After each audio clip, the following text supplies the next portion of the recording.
All right. Thank you, Pro Tem. This is the Tuesday, February 18th, 2025 meeting of the Rules, Confirmations, and Public Elections Committee. We have a quorum with myself, Councilmember Druffel, Councilmember Johnston, Councilmember Rutherford, and Councilmember Sepulveda. I think there are a couple of members still in another committee, and hopefully will join us soon. Let's see, help me remember, I need to read this. Do I need to read this public comment? No. No. Okay. We do not have anybody signed up for public comment. And we have resolutions. Do I assume that we have can I make an assumption about what the consent calendar is? You can create It's not marked for, okay. So we have 3 resolutions, and they are RS 2025-1055, RS 2025-1056, and RS 2025-1057, the first 3 items on the agenda. Does anybody want to pull those 3 items off the consent agenda? Move approval. All right. Second. Do I need to read them first? You can read them into it. RS 2025-1055, a resolution honoring the life of Jocelyn Diana Correa Escalante and expressing support for the Antioch High School community in the wake of the deadly shooting on January 22nd, 2025. Resolution 2025-1056, a resolution recognizing musicians on call for its 25 years of service, and RS 2025-1057, a resolution expressing support for a Women's National Basketball Association franchise in Nashville. It's been moved and seconded to accept the consent calendar with the 3 resolutions. Any discussion or ruling? All in favor? Aye. Any opposed? All right, it passes. Councilmember Toombs, were you in here to vote on that? Consent. For the 3 resolutions. resolutions. Are you expecting me to say something? You were in the room, Say but yes. I don't know if Took the vote on you heard me read them, so I wanted to see if you were, all right. They weren't So controversial. 6 in favor, 0 against, 0 not voting. All right, we now have bills, just wanted to be sure. We have bills on second reading. We have BL 2025-688, an ordinance to amend chapter 2.147 of the Metropolitan Code of Laws regarding the Nashville Music, Entertainment, and Film Commission. And we also have a substitute from Councilmember Stiles. I'll move the bill. All right. Any discussion? I'll move the substitute. Pardon me? I said I'll move the substitute. All right. Any discussion on the substitute? I don't think Councilmember Stiles is here. Did the substitute get a second? It did not. Oh, so, Second. all right. Do we need her here? We could ask Mr. Rosenberg if he would like to apply some context to the substitute. Mr. Rosenberg, would you like to apply some Thank you. context? I would be happy to, but I want to preface it with the fact that I'm absolutely opposed to it, so I don't know if but, to the extent it's helpful, that she's not on the way. You're still discussing it, okay? The substitute, actually, it's all right. I sent out an email today that had a legal memo and some other, is it okay if I hand these around? It's fine with me. I've already got it, so once the paper on me. So the style substitute restored, here she is. I delayed as long as I could. Sorry. Do we want to Your substitute has been Councilmembers- moved. No, You want- you're- Second, do you want to Unless you talk want about to it? speak to it. Explain. Great, awesome. Sorry. So the substitute keeps the number of the commission the same. It also retains the ability to hire the executive director by working in conjunction with our HR department, which is not expressly placed in any of our other descriptions of departments, or rather commissions that are hiring executive directors. It also allows for subcommittees to have volunteers that are not on the commission but have expertise in some of the other creative industries that are not covered, because right now you have only film and TV, music, and diversity as the three councils that are currently working. We have received a lot of emails from commissioners, the chair of the commission, other just creatives through the city that are concerned with minimizing the size, taking the hiring ability away. It was one of the big issues when we created it. We received a lot of emails in support of the commission being able to hire the executive director. Administrations change, and one mayor that's really excited about the commission, right after that you might get someone who could care less. And the example that we looked at was the Memphis office. That person was in Nashville first and was unable to get a commission going and moved to Memphis, and she's been there for 25 years. And Memphis has project upon project. The goal for this commission and also for this office is to get off the ground and start bringing in revenue by having people doing projects here in town. Right now it's pretty cumbersome because we really don't have one-stop shopping. So if we're able to leave things the way that they are and not mess with this commission that really is just getting on its feet as they're in the midst of looking at getting an executive director, that would be beneficial. There were over 100 applicants for the executive director for this office, so the appetite is there. People have been waiting. To minimize their numbers increases more work for the people that are on this commission right now. The commission was never communicated with about any of these changes.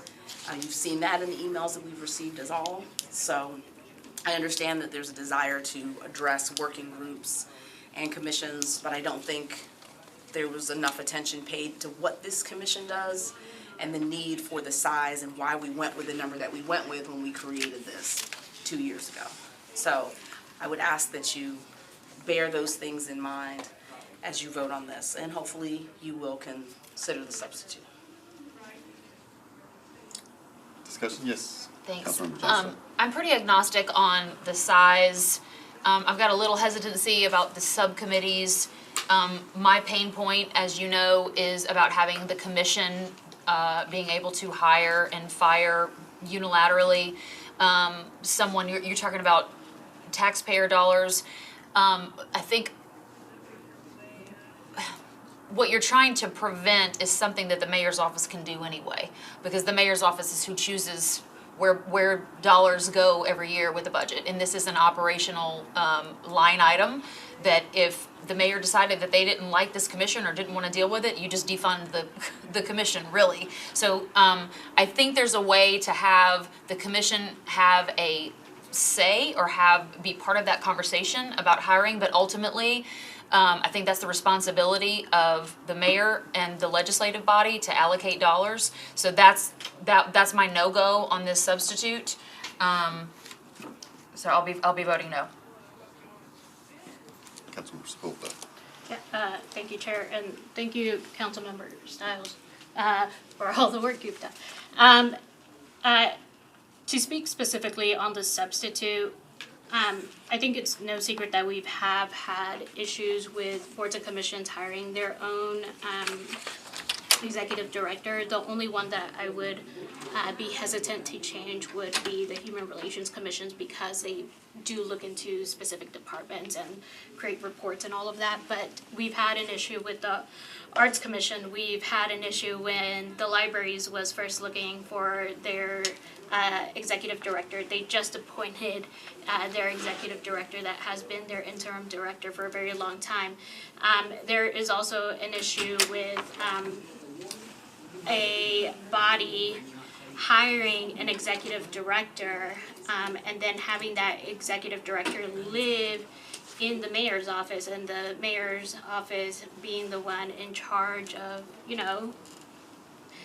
supervising, essentially. And so if you have a position like this put under the mayor's office, you wouldn't be able to make them a civil service position, which is actually something that's very important to me, being able to protect them in the long run, which I think essentially would be what you would want to see, right? exactly how mayors come and go, commissioners come and go, right? And one of the issues I have is accountability, and to Councilmember Stiles' point, a lot of the commissioners do have experience with hiring and firing staff, but so does a mayor's office, right? So does HR. And we need that accountability factor, and I think we would have more stability in that sense. You all did receive a memo from Metro Legal with an opinion about that specifically. We didn't paint this with a broad brush, right? The working group did take time and looked at these boards and commissions individually. We sent out a survey to the commissioners, all of the commissioners, and then we sent out a survey to the staff that works with the board and commissions. The recommendation to reduce the size and to the specific language came from that. The next one you're gonna look at is gonna be the stormwater. But you can't have someone from each industry represented on each board and commission. That's why you rotate people out. This is why you have term limits, to give people opportunities. But these are just some of the, concerns we had with the current language and with the substitute. But Councilmember Stiles has been working a very long time with this commission, and so we do want to be a partner in the long run. And I hope that everyone does know that the working group is trying to be as fair as possible, but we do want to make this an effective process for all boards and commissions, and we have to have change down the road.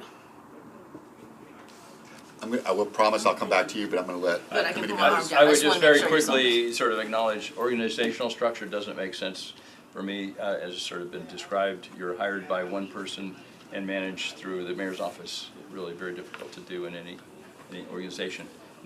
And I give hats off to Council Lady Stiles for all that she's done, but that part is too difficult for me to wrap my arms around. So. Thank you. Councilmember Stiles. Thank you very much. I think the very conversation that we're having is the example that is the concern of the creative community. It took almost 2 years for us to create this commission. And the way that it has been legislated, with this being in the mayor's office, with the commission being able to hire the executive director, the previous mayor is fine with it. This current mayor is not. So here we are having the very conversation that I'm talking about. If this commission is allowed to do the job that they currently are supposed to do, to hire a director that is able to not be touched, what if we hire someone who's going to stay here for the next 25 years, and it doesn't matter who the mayor is? The reality is, like we do every single year, the mayor gives us a budget, and we as a council body decide if we like it or not, and we reallocate funds. So it could very well be that we get a mayor that might not be interested in this, but a council that is 100% for it. And then the money is still in the budget. I gave the example in Apple Committee that the Office of Film in Atlanta makes $1 million a year currently on permitting. And that office was started by the mayor 2 administrations ago. And so without that vision and being able to get product off the ground, every mayor that comes in now knows that they have to pay attention to that office. I would like this office to have that opportunity. I do not believe that the mayor having control over who gets hired in this position, again, congratulations to everyone serving in whatever endeavor they're doing, but you need to understand entertainment. And the mayor doesn't have any entertainment experience, neither does Shannon Hall, but this entire commission does, and understands the function of entertainment and having someone in this office that can handle film, music, TV, we've got animation, we've got VR, we've got so many things here. This is not just rules on a piece of paper. This is a living, breathing thing that is a bit different than other commissions where, to Councilmember Sepulveda's point, you can't have people serving from multiple capacities. Well, this commission was designed to do just that because there are so many different facets to it. And I do want to thank her for the work that for the work that she has done on boards and commissions, as this was something that we talked about last term and wanting to address boards and commissions, somehow been co-opted, but I'm glad that there's a council member still involved in the conversation. Hopefully they'll be more public. But this is what happens when we're not all having a conversation about positions that we are all appointing. Where we just get legislation, we find out commissions haven't been communicated with after their legislation has been submitted.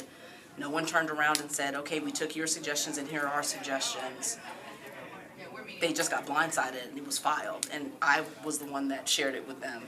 I don't think that's how we should be communicating with constituents. I don't think it's a good idea to ignore when constituents are saying there was a need, we've actually begun to address it, now we're going backwards again. And I think we've heard that resoundingly.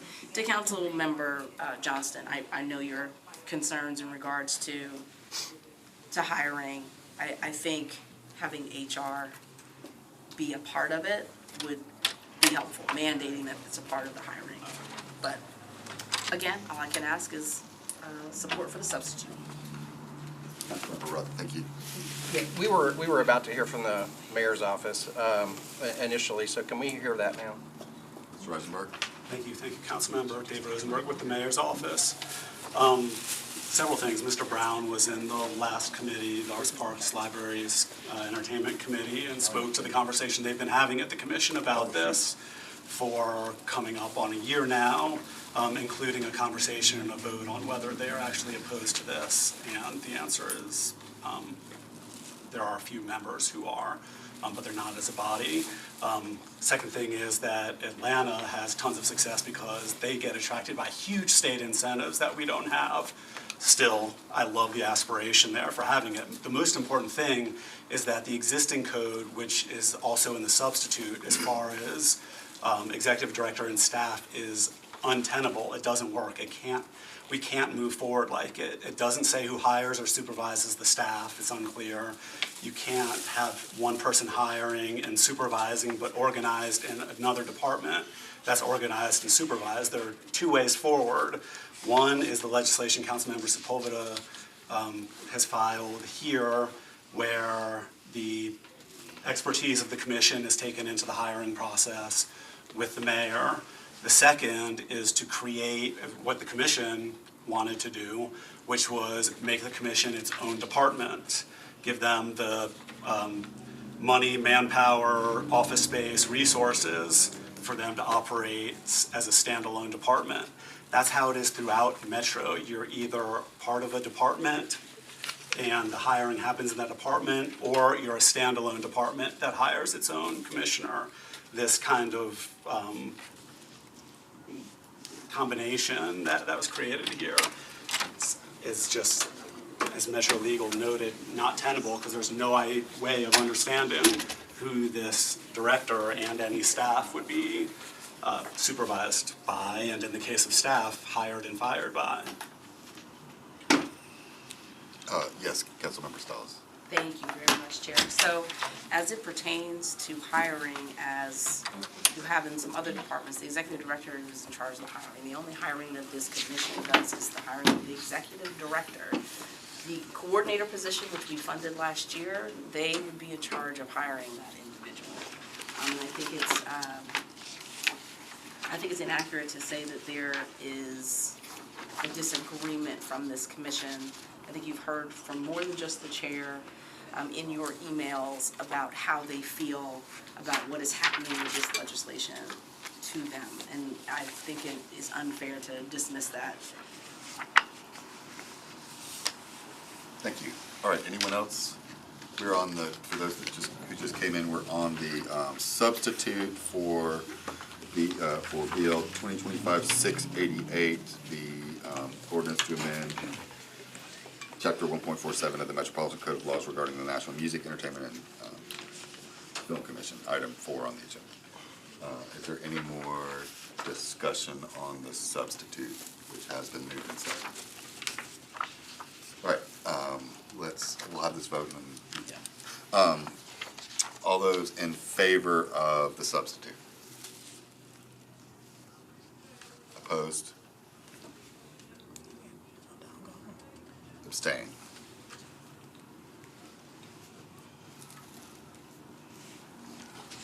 All right, so there are 0 in favor, 6 against, and 2 not voting. Is that right? You got 8.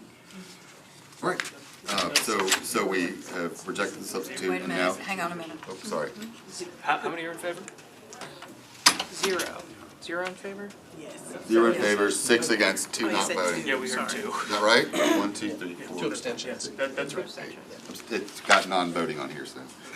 All right, and so now you want to swap her and. You can share them. All right, so now we are on the, bill as originally filed, or as it, without the substitute. We're on the bill without the substitute. Move approval. Second. Any discussion? All in favor? Aye. Aye. Any opposed? Any not voting? I'm not voting because I wasn't here for discussion. Okay. So, it is 7 in favor, 0 against, 1 not I voting. think you're only 6 right now. Oh, we lost, yeah, That was right. 6 in favor, Yeah, we needed someone here.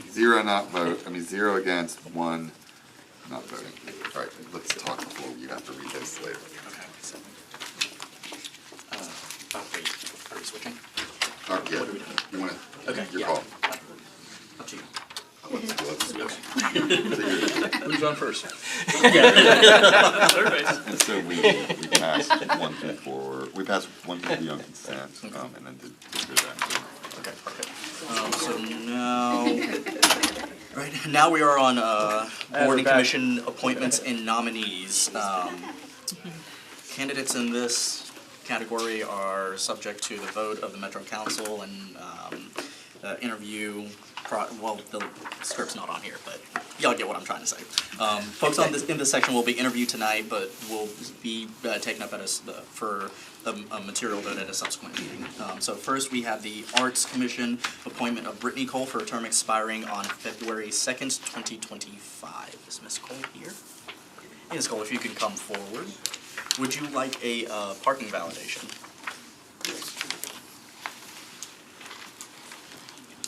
Here you go. Thank you. Ms. Cole, are you currently a Davidson County resident? Yes, I am. And do you serve on any other boards or commissions other than what you're being appointed to here today? No, I don't. So tell us a little bit about why you want to serve. Sure. So Brittany and Cole, Nashville native, and just a firm believer in the fact that art is a powerful catalyst for community cohesion and growth. I think we see that in Nashville, Tennessee. My background, I would say, is probably a little bit more on the literary arts side, and so grew up here in Nashville, Tennessee. I have a corporate background, spent about 12 years at Pfizer, and then to date I own a workforce and leadership development firm, and so we do quite a bit of instructional design and really bringing a creative approach to workplace belonging in organizations. I'm also have the pleasure of serving on the Arts and Business Council as well, so again, merging that art and business background. Arts Commission, it's a interesting venue right now. Have you watched any of the Arts Commission videos that are available on the Metro Nashville network? Yes, so I've seen some of the videos, and I'm aware of some of the past and present challenges. And how would you seek to navigate those challenges? Yeah, so I'm a firm believer in, there's what we get to read, and then there's what sometimes is actually happening. And so I think I would take the approach of wanting to come in and listen and learn and really understand from different perspectives, both internally, but also my understanding is there's an opportunity to bridge trust within the artist community as well. So just really being a listening ear and ensuring that I'm taking in information from different perspectives before forming a judgment, and then serving and applying my strengths and what I do best to serve in this capacity. Any questions from the committee? Pro Tem. Thank you, Chair. What is your experience with hiring, firing, and managing staff? Yeah, so I have corporate experience in that regard. So one of my last formal positions working in corporate had a team of 20, managed about a $25 million budget, and so was hiring and firing pretty extensively on that team. And then currently as a founder of an organization, I have experience both partnering with organizations that get to do that, providing insight from an inclusive lens on how to do that with inclusion and belonging in mind, but then also on my own team as well. Thank you. Anything further from the committee? Seeing none, we'll move to a vote. Those in favor? Aye. Any opposed? Any not voting? So we've got 1, 2, 3, 4, 5, 6, 7, 8 in favor, 0 against, 0 not voting. Thank you so much. Thank you. All right, next we have the Health and Education Facilities Board consideration of nominees for one vacancy on the board with a term expiring on September 30th, 2026. We have a nominee from Councilmember Berkeley Allen, Matt Wiltshire.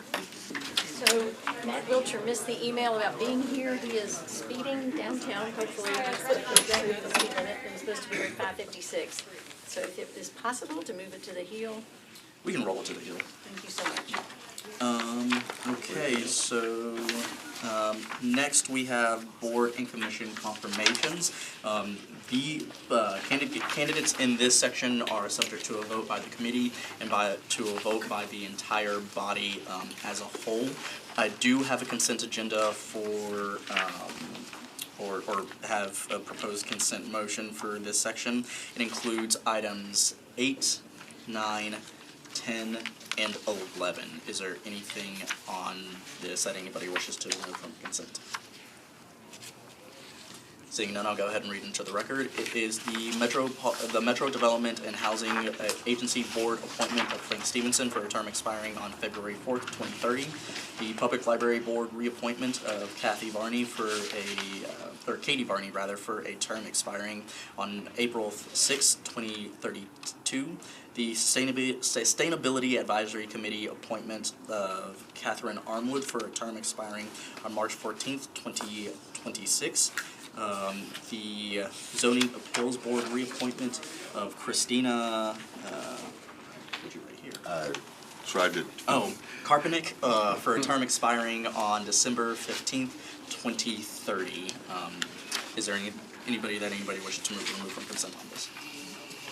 Seeing none, we'll move to a vote. Those in favor? Aye. Any opposed? Any not voting? We've got 8 in favor, 0 against, 0 not voting.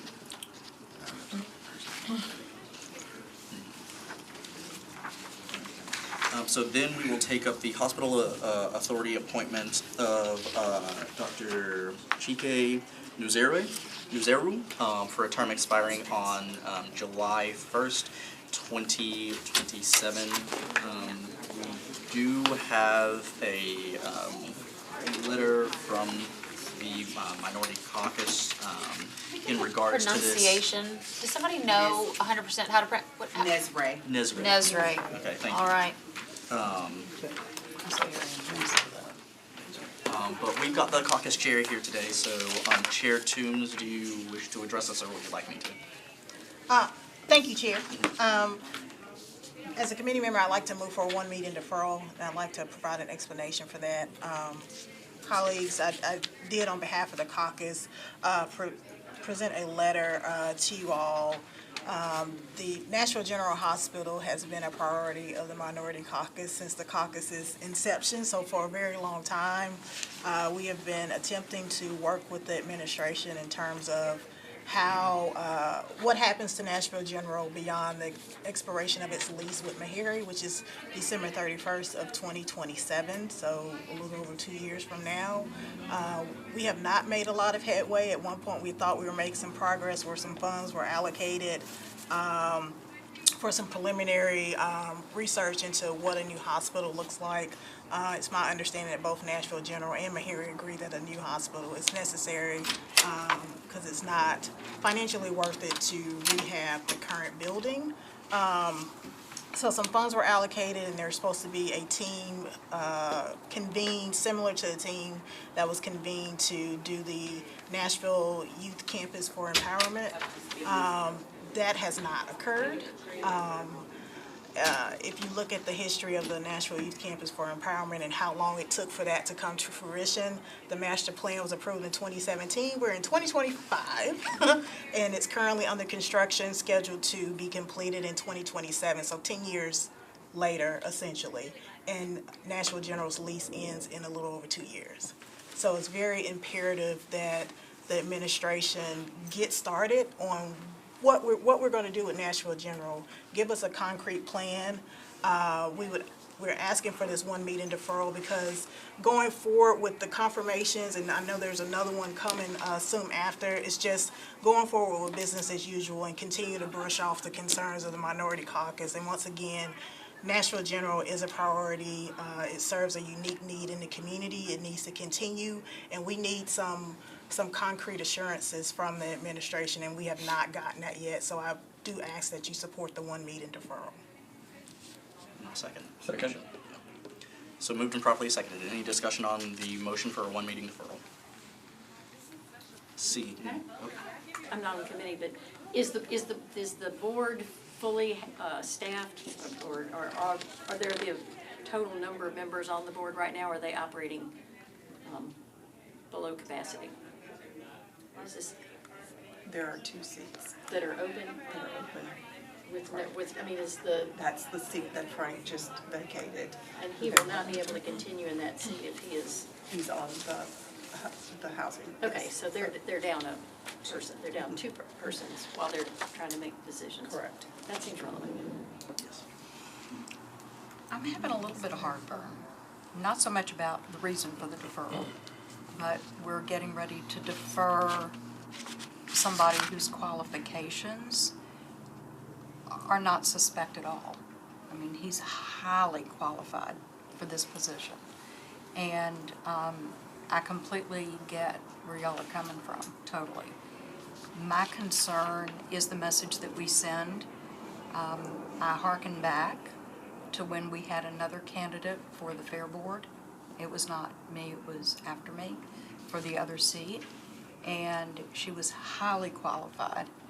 And what happens when you turn down somebody's appointment, they lose the opportunity to serve on any board or commission for a year.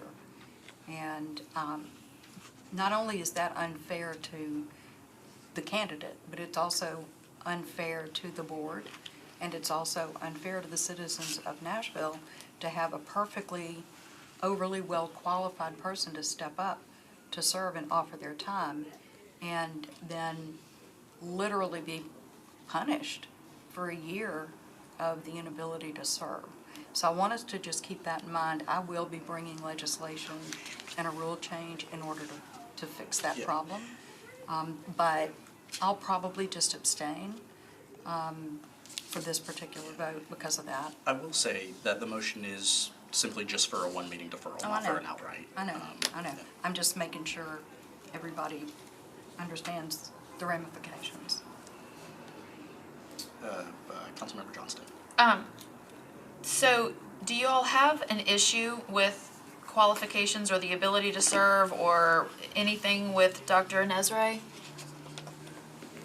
There's not well, there are still some concerns regarding conflict of interest. But rather than the concerns listed in the letter take priority over that, even though there's still concern. We can go back and forth with the administration all day. Yes, there's a conflict of interest. No, there's a conflict of interest. These concerns that are outlined in the letter take precedent over that.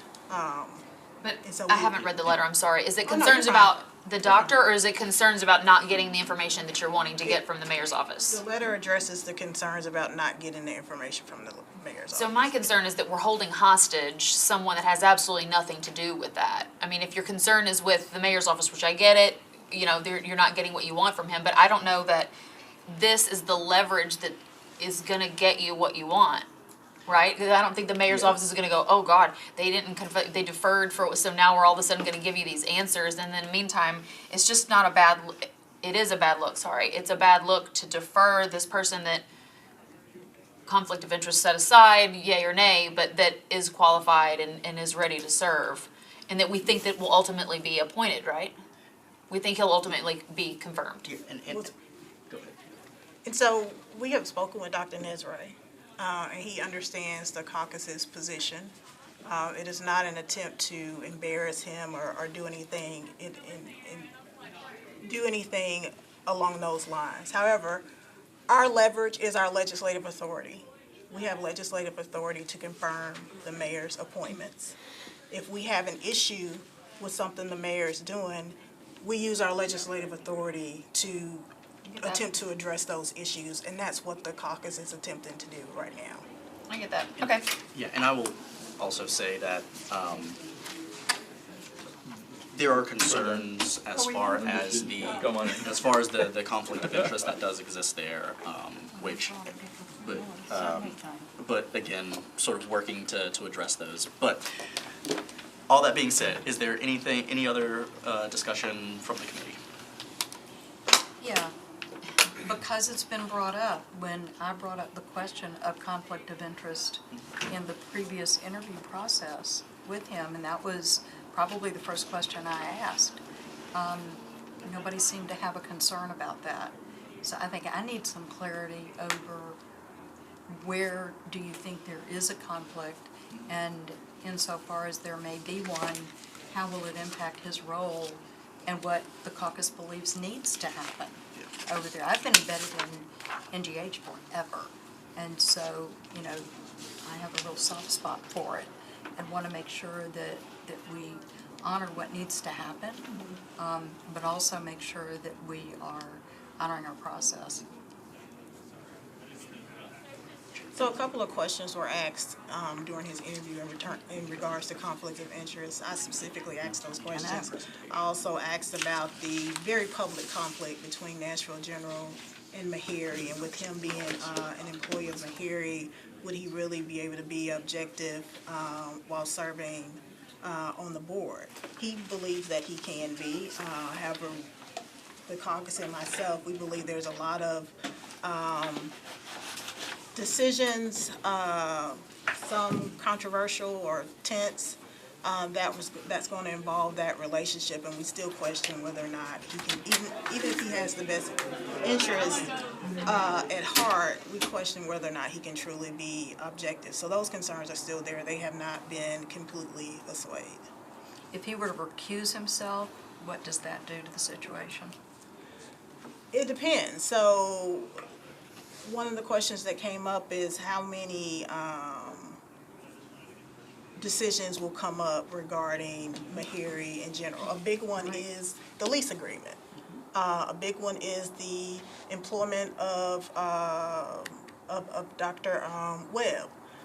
Those are major issues that impact the hospital, and he will likely have to recuse himself. So major issues impacting the trajectory of Nashville General Hospital. Again, a hospital that's a priority for the caucus, that I hope is a priority for the city, he won't be able to participate. I'd like to add, I do share Councilmember Wiener's concern about conflict of interest that come up, and I appreciate all that you've said, and I don't know that I'm speaking to Dr. Nesray's specific questionnaire, but I know there have been a couple of times that we've seen the questionnaire, and it said on the questionnaire that there was no conflict of interest or not applicable, and then we kind of learned that there is, and so I would like for us to start being more careful about making sure that that's apparent and that we need to talk about it or question it, or I'm not that there sometimes aren't conflicts of interest and recusals. I do kind of wonder if in this case this is more than a small conflict of interest, and I also do believe, I think if we kind of get to a point where this gets deferred a lot for the purposes that the minority caucus is asking for, it might be a problem, but I am fine with one meeting deferral, and we'll vote for it. Do we think a one meeting deferral is enough? Is 2 weeks enough to get what you want? What happens if you don't get what you want? I am choosing to be positive. I would have Ms. a Lyman. concern with longer than a one meeting deferral, I would need to double check the charter, but there's a 60-day timeline, and I think that puts you, at least based on what's on the agenda, I would want to double check it, puts you past the 60 days, so. More than one. More than a one meeting deferral. One meeting deferral, you're fine. We'll be positive. Yes, absolutely. Any Feel the other vibes. comments or questions? Yes. So I guess kind of thinking this through, so I don't have an issue with a one meeting deferral. I do feel like if we're gonna have this conversation about conflicts of interest, that we really need to start thinking about, like, what does that mean from a broader perspective? Because if we think about other boards and commissions, you know, I'll use planning as an example, because it's the most obvious one. We're looking for people that have quality, you know, skills and expertise that they're bringing to the table around a particular issue. And so if we're going to start eliminating people because of when they may or may not have to recuse themselves based on their professional obligations, then we should be uniform in making some of those decisions and who we are sourcing for boards and commissions and who we're approving, those kinds of things. So I think there's a bigger picture conversation about it. I do feel like in this particular situation around the hospital, I do feel like we need some clarity around kind of like, where are we headed as a city? Because I will tell you that I have some very specific concerns related to the hospital not supporting doctors who have very specific equipment needs that I have gone to the hospital about, have not gotten an adequate response. I have gone to the authority about, and I'm starting to go based on the authority's feedback to specific leadership kind of within the hospital. And so that's neither kind of here nor there, specific to this person being appointed or not. But I think that there needs to be kind of if there hasn't been a convening of people at the top to talk about kind of the challenges that we're facing, we need that desperately, because I think otherwise we're kind of in this continued swirl of Nashville, you know, has this hospital. It is very important to the city. It's very important to the residents that it serves. We need to support it, and the word support needs more definition of what that looks like, but we also need the stakeholders that have our leadership in leadership positions over the hospital, over Meharry, the mayor's office, to come together, figure this out, and give us that guidance. And so I'm willing to continue to have that conversation even outside of this appointment, because I think it's important, but at the same time, I'm kind of sick of the swirl, and I really would like people to step up at the top and kind of if this is forcing the issue, I'm totally fine with it, so we can get some resolution. Question, would it be appropriate, Director Darby or Hannah, would it be appropriate for y'all to give us some guidance on when is there really a conflict of interest insofar as Councilmember Evans' concerned? I just think we're begging for some insight here. Maybe not reinvent the wheel, but see what's out there, maybe. Do you want me to answer now about conflict of interest, or are you asking for something? Future, not now. Okay. No, it's going to snow tonight, so no. Well, and we have 20 minutes before the council meeting starts. I would be happy to get this committee some information on conflicts of interest. I think that we have covered that at some point during an orientation, because the same conflict of interest applies to you as council members, and it really is in reference to a direct or an indirect financial conflict of interest. There may be other types of conflicts that might come up with, that are specific to the matters that come before any board or commission, But there's incidental interest, I mean, in this particular case, so yeah. Indirect is the phrase yeah. that's used in state law. So, but I'm happy to get you guys something in writing or share what I've already shared in the past, but yeah, I can do that. Thank you. All right, we still have another interview, and we are getting closer to 6:30, but anything else? I'm going to be voting no on the deferral, just because the things that the Minority Caucus is asking for are massive amounts of money, basically, and massive amounts of not necessarily allocating dollars, but definitely pledging those dollars. I mean, this is a huge investment, and I just don't think that a 2-week deferral is gonna do it.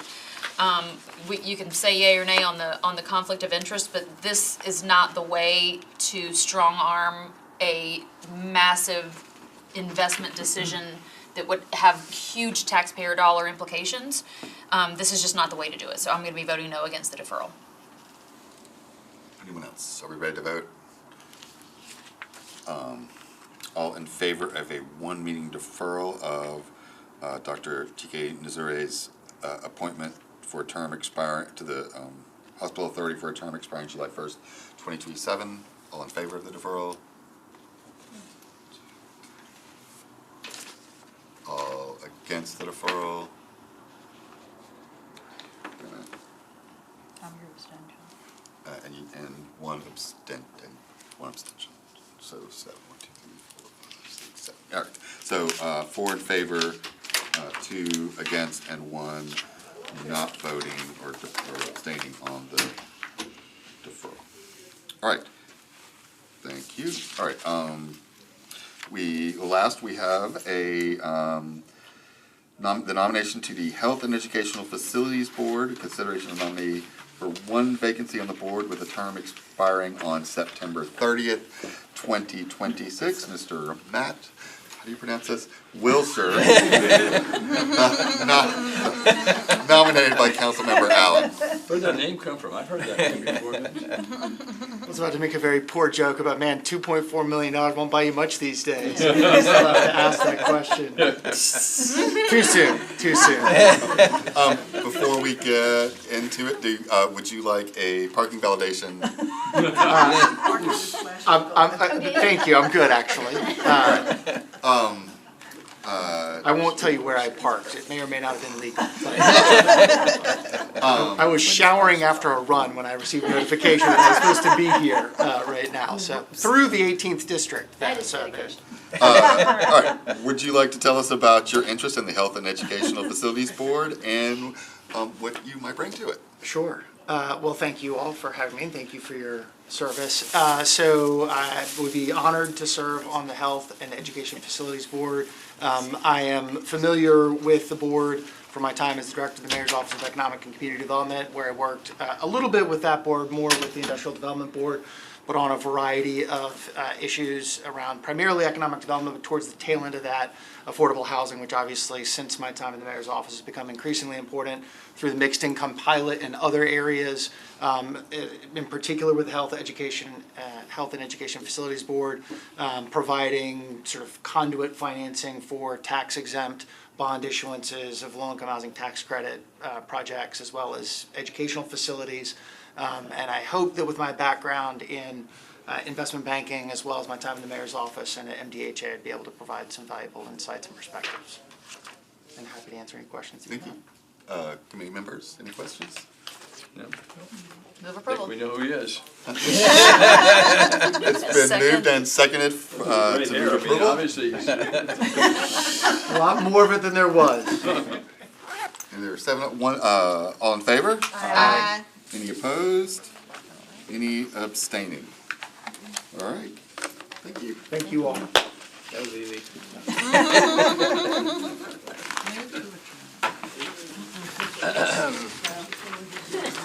Oh, we've got a list to do. Wait, what happened to that? We're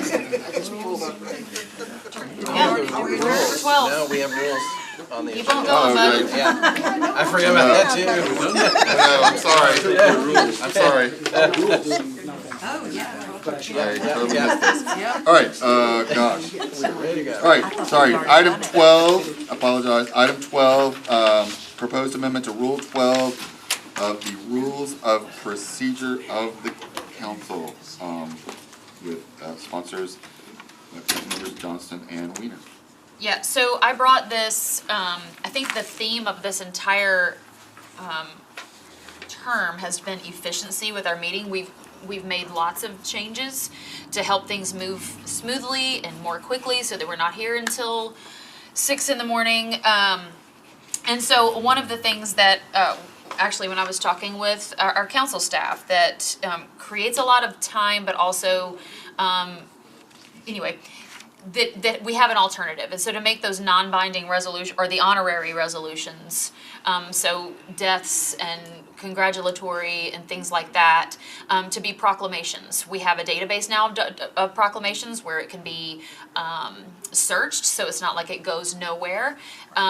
It can be printed just as beautifully as a normal resolution on the agenda to be presented to whomever we are honoring or their family. But it will allow us to move through our agenda, the actual business of the council, more quickly. And so last meeting, I started the timer on council when we pulled things off of to talk about them, and it was over 15 minutes. And so we can save that. We can make it just a special. You can do it before the meetings. It gives council staff the ability to have more time to do that, because those proclamations can be drafted without having time limits of Friday at noon and all this. And so it's just an efficiency. Good idea. Thank you. I second what she said. I triple it. Any discussion? Nope. All right, all in favor of the proposed amendment to Rule 12 of the Rules of Procedure of the Council? All in favor? Aye. All opposed? Any abstaining? Me. Got one. Little. You're a no? Yeah. Sorry. And any abstentions? All right, 6 in favor, 1 against, 0 abstentions. All right, thank you. Nope, moving on to Sorry, 13. one more. Oh my gosh. I was trying to get us out of here too fast. All right, item 13, Rule 53.2, proposed amendment to Rule 53.2 of the Rules of Procedure of the Council. So this just very simply says that when a council member comes with a rule change, that when it gets on the agenda, that it is an automatic one meeting deferral to allow people to see it, digest it, have thought processes about it, instead of being sprung on anyone. And that's literally all it is. It's just a mandatory one meeting deferral for any rule changes. All in favor? All in favor? Aye. Any against? Any against? Any abstentions? 7 in favor, 0 against, 0 not voting. Item 14, Rule 40.1, proposed amendment to Rule 40.1 of the Rules of Procedure of the Council. And Councilmember Spain is the sponsor. Can I get a So moved. motion? Second. Councilmember Spain, would you like to speak to the change to Rule 40.1 about the consent agenda? Yes, thank you, Mr. Chairman. Continuing on the theme of efficiency, this simply removes the requirement that we have committee reports on the items on the consent calendar, because all items on the consent calendar had to have received a unanimous recommendation for approval from every committee to which they referred in order to be on the consent calendar. So it removes a redundant requirement to save us a little bit of time on the floor. Awesome. All in favor? All right, Councilmember Johnston. I'm working on it. All in favor? Aye. 7, any against? Any not voting? 7 in favor, 0 against, 0 not voting. That's a hard one. Making sure, all right. I think we're there. We are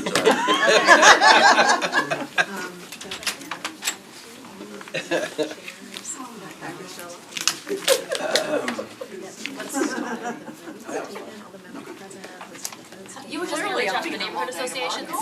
Yes. That's all you were gonna do? Yes. Okay, let me handle it. Okay, here, okay. Clerk's office, and there is a record more so than just the.